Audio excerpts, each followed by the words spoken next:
Superhero in this.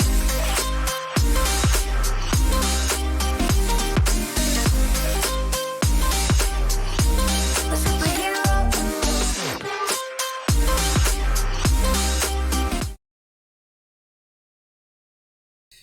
Well, hey guys, it's Drake from Session Zero Podcast, also known Drake Files F. You can check me out on my own channel. I pretty much just talk about books and stuff, but this is Drake's Den, where we're going to be talking about some news, game, articles, journos, all that good fun stuff. And I want to start us off with a positive topic here. So the Spider-Man box office apparently is killing it for the No Way Home.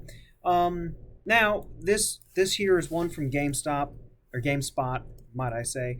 I mean, let's all just go ahead and say this, right? We all saw this coming. I mean, if I don't see anybody who was saying that they weren't going to smash some kind of record or do something like that. But it's impressive, and with everything going on right now in the world, people being stuck inside, things like that. I think everybody was kind of rooting for this to do well and to kind of show that it still can, pull in some high numbers. And, this is the whole phase four.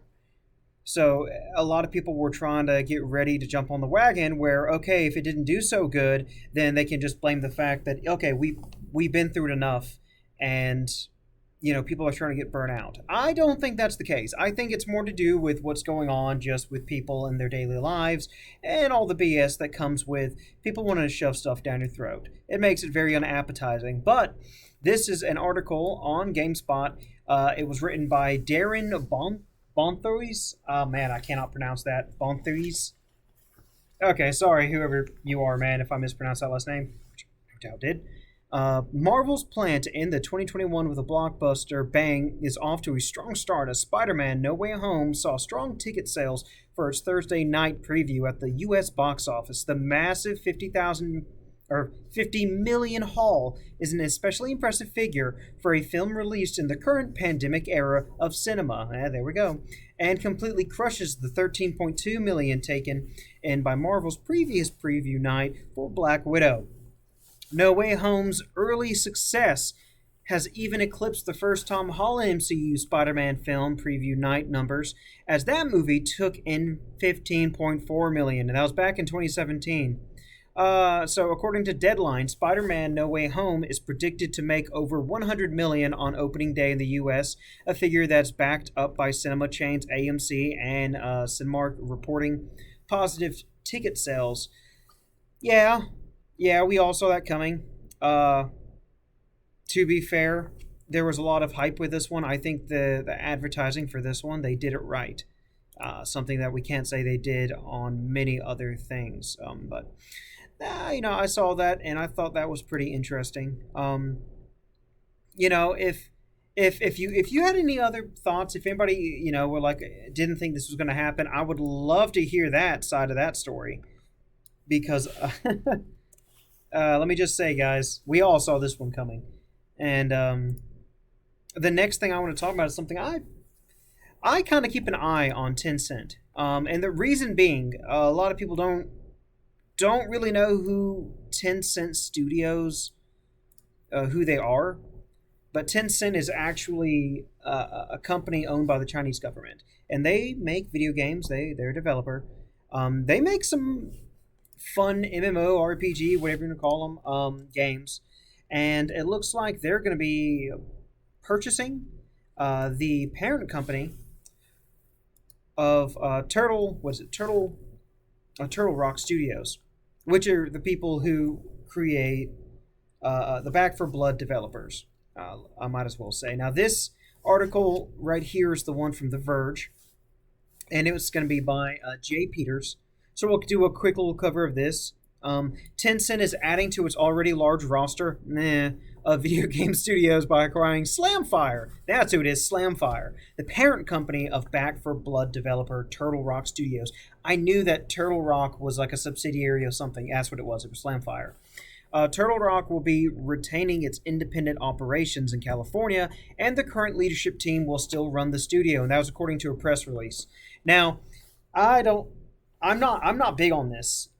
I've never been big on Tencent acquiring companies and then housing them over here. Again, like if they want to purchase, bring that over there with them. There's a lot of stuff that goes on with Tencent and just the market over there that I've never been a fan of. Um, Again, I like to keep my eye on Tencent, and since all I'm doing here, guys, is giving y'all a quick news hit, y'all a daily quick little dose. I'm gonna try and brush through these. I only got a few I want to talk about today. The next one I do want to talk about is actually going to be Stalker 2. Now, I do not know who's familiar with the Stalker games. Um, but I have to say I'm happy to see whenever somebody um uh uh what would you call it, when they listen, when people actually take a second out of their day to, oh, you know what, the fans might not be too hot about what we're doing here. And that's exactly what happened. Now there's multiple people covering this one. um Again, this the one we're seeing here is by Jay Peters.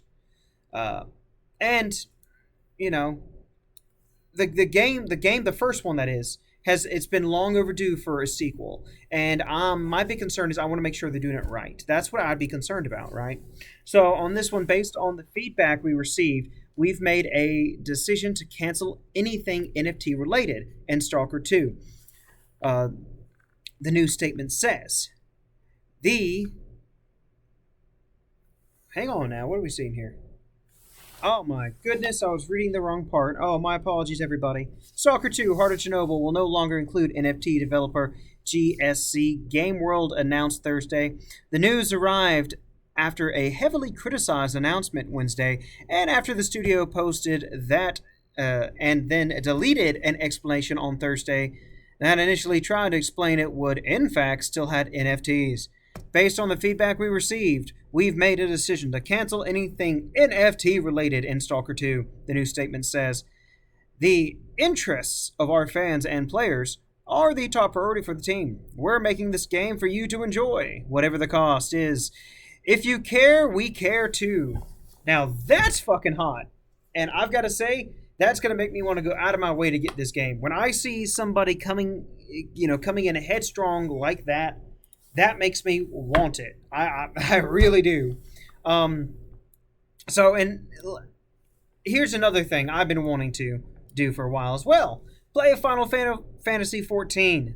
And let me just say, guys, I actually got it back when it was kind of crap, and I backed off. But everybody has said recently that it's worth a gander, and I'm like, okay, well, maybe come 2022, I'll actually like put in some hard grind time and do my old school EXP runs. God dang, I love shit like that. But looks like that might not be happening for me anytime soon. So Final Fantasy XIV is so popular apparently that Square Enix has stopped selling it. Now, this is via Screen Rant, an article through them, and it's by Brianna Reeves. Now, I don't know how any of y'all feel about Final Fantasy. I know a lot of people who just do not play it, do not touch it, and it's because they don't understand. Oh, what's the storyline and all this? I'm like, man, they don't tie in. That's neither here nor there. I was really wanting to get into this one, but due to Final Fantasy XIV's continued login issues and congestion, publisher Square Enix has temporarily suspended sales of the incredibly popular MMORPG. A move that will be phased in throughout the coming days, following a disastrous 2010 launch on PC. Yes, it was disastrous. Final Fantasy XIV relaunched in 2013 on PC and PS3, enjoying relatively moderate success in the years since then. During this past summer, Final Fantasy XIV gained an influx of new players. Are they just switching up how they're going to spell Final Fantasy XIV? Alright, whatever. Thanks in large part to World of Warcraft streamers jumping ship and giving the Final Fantasy branded MMO an honest try. Yeah, also a lot of those people who streamed on Twitch, who played WoW, when all the controversy came up through Blizzard, they just kind of live streamed their switch over to Final Fantasy 14, and of course, a lot of their fans jumped on to play with them, and they actually saw what they would be getting into, and I think that had a lot to do with it too. Is actually the Twitch streamer, so a lot of the credit should be going to them for that. But such a shift couldn't have come at a better time, considering the rollout of a brand new expansion, Endwalker. Ooh, what a name! Which just went live on December 7th. However, the game's growth and popularity, encouraged Square Enix to preemptively prepare for player congestion across all available platforms.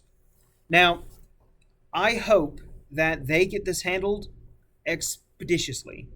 Like I said, I want to play it. I know there's probably a lot of other people that have been wanting to dip their little toes, just the tips of the toes, in the water.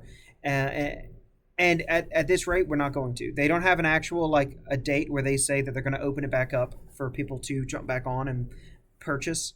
So we're pretty much just holding our breath till then. But guys, those are just some of the tidbits of stuff. Do stay tuned. Keep your eyes and or ears open for the Session Zero podcast whenever we do come back around. The only issue is we all have to have some free time, and when time is tight and it is money, literally money to survive on, we're kind of struggling with just doing what we have to, and we're doing this for fun. There's no other reason to it, guys. But we love you all, and have a good night. Peace. Superhero in this.